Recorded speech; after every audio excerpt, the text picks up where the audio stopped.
Hola, bienvenidos a Esquina Literaria. Estamos leyendo este libro, Los Rockefeller. Espero que les esté gustando. Suscríbanse al canal, déjenme sus comentarios, activen la campanita, denle like, síganme en mis redes sociales. Para mí todo eso es un incentivo para sentarme a leer para ustedes. Estamos en la segunda parte que se llama El Hijo y vamos a continuar.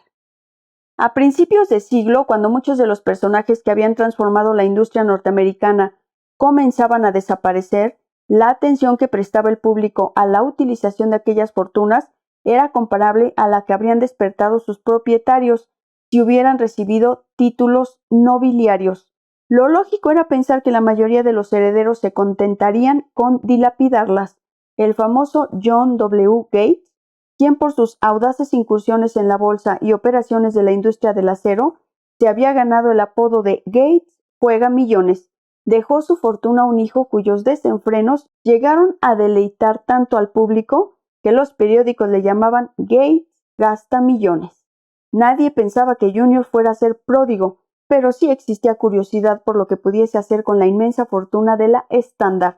En 1905, el Cosmopolitan de Hearst publicó una serie titulada ¿Qué hará con ella?, en la que el editorial decía: es grande el interés que despierta la mayor fortuna mundial, la del señor John D. Rockefeller Jr., ni qué decir tiene que el poder del dinero cubre tan amplio territorio que el heredero de semejante fortuna es capaz de revolucionar el mundo o de emplearla tan nocivamente que retrase la civilización a un cuarto de siglo. Pero eran cuestiones que solo se planteaban los demás. Junior se sentía contento, al menos de momento, con asentarse en Broadway 26 para imprimir su propia huella. El matrimonio y los hijos habían contribuido a estabilizar las dudas sobre su misión. Además, había indicios de que se sentía más a gusto en las oficinas del padre, ya antes de pedirle el sí a Miss Aldrich. Se había apuntado su primer éxito en la compañía en las últimas fases negociadoras para la venta de las minas de Mesabi. Aunque Frederick Gates había sido el general estratega, Junior resultó ser un soldado muy combativo en aquellas largas negociaciones. El momento culminante se dio cuando Henry Rogers, el brigada más vistoso del Standard Oil, le acompañó a visitar a J. P. Morgan para negociar la cesión de los yacimientos al monopolio nacional del acero, que por entonces Morgan estaba culminando. Morgan, frunciendo las cejas y resoplando agriamente por su gruesa nariz llena de granos, farfulló: «Bien, ¿cuál es su precio?», a lo que Junior replicó con un aplomo que hizo que el episodio se convirtiese en la anécdota predilecta que el padre relataría durante años a sus invitados. «Creo que hay un error. Yo no he venido aquí a vender. Tengo entendido que usted quiere comprar». Sus padres recibieron la noticia en Poncatico y Seti Rockefeller le escribió felicitándole y diciéndole que cuando el padre había leído la carta en que se relataba la entrevista con Morgan, había exclamado: «Gran César, este John es un lince».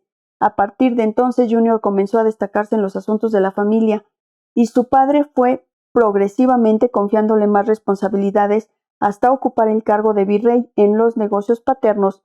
Se incorporó a los consejos de administración del National City Bank, en la United States Steel, de la Standard de Nueva Jersey, de la Colorado Fuel and Iron, de varios ferrocarriles y de la Universidad de Chicago. En total era directivo de 17 de las compañías financieras e industriales mayores del país.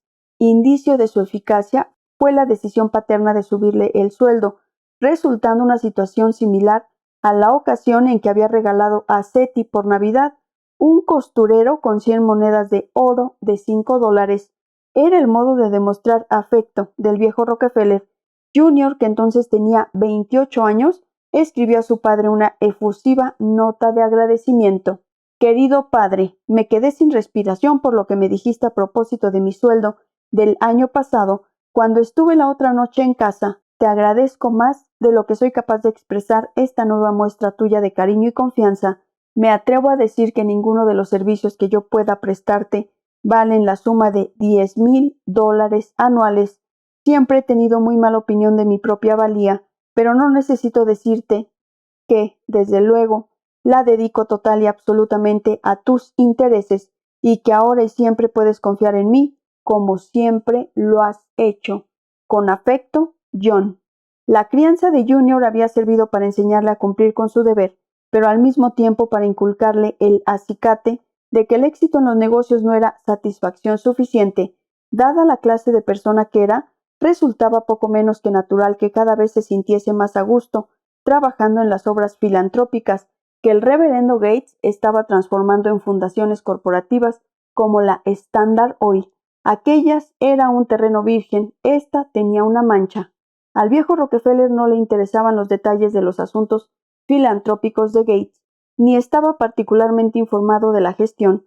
Su distanciamiento emocional de la beneficencia organizada presentaba una oportunidad hacia la que Junior tendía inexorablemente. Más tarde diría, Gates era el soñador brillante y el creador. Yo era el viajante, el mensajero de padre, en el momento oportuno, eligiendo el momento estratégico en que el viejo Rockefeller se encontrara en un estado de ánimo relajado. Después de comer o de un paseo en coche, Junior conseguiría que aprobara ideas que otros no habrían conseguido hacer prosperar por no ser el momento oportuno. Muchas veces en la consecución de tal momento intervenía SETI, a quien Junior enviaba informes de algunos de aquellos proyectos con una nota pidiéndole que buscara una buena oportunidad para leérselo en voz alta a padre y le pusiera al corriente del asunto y de las posibilidades. Durante los 12 años siguientes, el padre invertiría $444.719.371.22, según datos admitidos por Rockefeller, en 4 grandes corporaciones filantrópicas: el Instituto para Investigación Médica, la Comisión de Enseñanza General, la Fundación Rockefeller y el Laura Spillman Rockefeller Memorial Fund. En el proceso encomendó a Junior negocios en los que, en lugar de ocupar un sillón en representación de la familia en consejos de administración, desempeñara un papel de auténtico directivo, negocios dignos del heredero de la fortuna Rockefeller, que además pudieran contribuir al filial anhelo de restablecer el honor del apellido. Y como decía Junior a Gates, le correspondía toda la reflexión de aquellos proyectos, su propio papel era mucho más que el simple cometido de persuadir a su padre para que abriera el billetero familiar. Junior trabajaba en la averiguación de los datos previos, lo que generalmente implicaba entrevistas con personajes importantes en aquel tipo de actividades, y en la búsqueda del personal idóneo para dirigir las instituciones. Cuando Gates concibió la idea del Instituto para Investigación Médica, por ejemplo, fue Junior quien buscó para la presidencia al Dr. William Welch del Johns Hopkins, uno de los médicos más famosos de la época. Fue también Junior quien ayudó a reclutar a Simon Flexner para director, quien se encargó de buscar a otros miembros del consejo directivo, y también quien actuó de intermediario ante su padre y el instituto en el asunto de los planes de ampliación. Como consecuencia de su intervención en el Instituto Médico, Junior se vio rápidamente inmerso en la principal línea de actuación filantrópica del país, convirtiéndose ulteriormente en una figura destacada por propio mérito. En 1901 recibió la invitación del filántropo Robert Ogden, quien desde hacía mucho tiempo era una figura descollante del movimiento promotor de enseñanza para el sur, para participar en un histórico viaje en tren con otros próceres que intervenían en el proceso de creación de escuelas para negros en el sur. En aquella gira calificada de Millonarios Express, visitaron instituciones tan famosas como Hampton, Tuskegee y el Seminario Femenino Batista de Atlanta, que en 1884, tras recibir un donativo de Rockefeller padre de más de $5,000, había sido rebautizado Seminario Spillman, en memoria de los abuelos abolicionistas de Junior. Espero que les haya gustado la lectura del día de hoy de este libro, Los Rockefeller. Los espero en el siguiente video para continuar con esta y otras lecturas. Muchas gracias por escucharme.